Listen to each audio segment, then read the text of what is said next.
আসসালামু আলাইকুম। সবাই কেমন আছেন?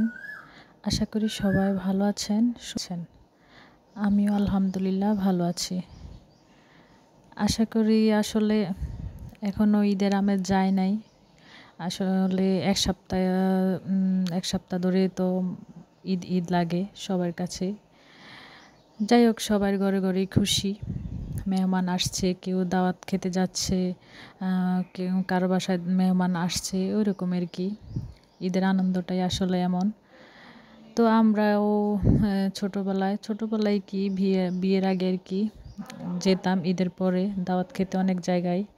চাচাতো বোনের শ্বশুরবাড়ি, নিজের বোনের শ্বশুরবাড়ি, সব বোনেরা মিলে আরকি যেতাম, অনেক আনন্দ করতাম। আসলে ওই দিনগুলা খুব মিস করি। এখন তো ব্যস্ততার জন্য কোনো জায়গায় যেতে পারি না। যাই হোক, তো এখানে কিন্তু আমি দুপুরের রান্নাবান্না শেয়ার করতেছি না। এটা হচ্ছে আমি আসলে সকালবেলা শুধু ভাত আর ডাল আর ডিম ভেজেছিলাম শুধু। তো দুপুরের জন্য ভাত ডাল রান্না করেছি। তো ভাবলাম যেহেতু এক জায়গায় গিয়েছিলাম, একটা দরকার ছিল আমার। তো ভাবছি মাংসটা ভিজিয়ে রেখে গেছিলাম যে এসে শুধু মেখে জেকে আর কি বসিয়ে দিব। তো এটা হচ্ছে আমার বিকালবেলা এসে আর কি রাতের জন্য। তো আমার ননদ আবার ফোন দিয়েছিল যে উনি রাতে এসে আমাদের বাসায় খাওয়া দাওয়া করবে আর কি, একদিন থাকবে। তো সেই জন্য আর কি গরুর মাংসটাই রান্না করব, আর ডাল আছে। তো পরের দিন আর কি যাই রান্না করব, রাতে আর কি করব। তো আমি গরুর মাংসটা আর কি সব কিছু মেখে জেকে আর কি প্রেশার কুকারে আর কি বসিয়ে দিয়েছি। তো হঠাৎ করেই আসলে মেহমান চলে আসলো।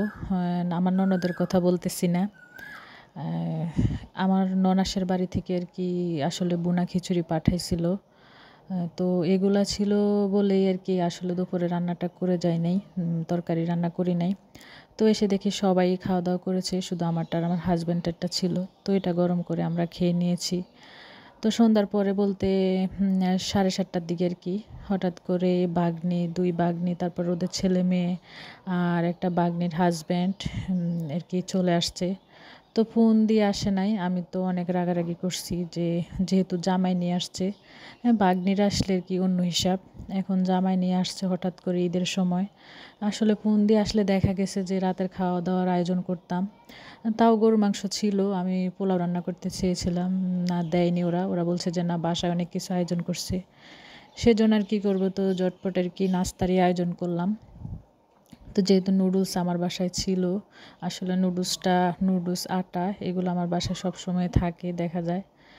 তো কি করব, তাড়াতাড়ি করে আর কি, যেহেতু রমজানও শেষ হয়েছে মাত্র, কয়েকটা ফল আর কি ফ্রিজে ছিল, আপেল, মালটা, বাঙ্গি, আর একটা ফল আছে কি সাম্মাম, ওই ফলটা আসলে খেতে একবারেই অখাদ্য, ভালো লাগে না, তারপরও দিয়েছি, কি করব। তো এগুলা ফল আগে কেটে দিয়েছি, শরবত তো দেখাতে পারলাম না, শরবতও দিয়েছি। আর নুডলসও দেখা গেছে যে আসলে মানুষের পরিমাণ অনেক বেশি। তো ওরা আসছে ৮-১০ জন হবে আর কি। তারপরে পাশের বাসার চাচাতো বোনরাও আসছে দেখা করতে ৩-৪ জন। পরে দেখা গেছে যে এক বাটি নুডলস দুজনে ভাগ করে খেয়েছে। যাই হোক, আনন্দ করে খেয়েছে, কম হলেও সমস্যা নেই। ভাগাভাগি করে খেলো, অনেক ভালো লেগেছে, অনেক সবাই মিলে অনেক আনন্দ করলো। আসলে ওগুলো তো ভিডিও করতে পারি নাই। তো আমার ঘরে মেহমান আসলে চা দিব না এটা তো হয় না। তো সবাইকে চাও দিয়েছি। যেহেতু বেশি দূর না ওদের বাড়ি, আসলে আশেপাশে তো কোনো দোকান তেমন নেই।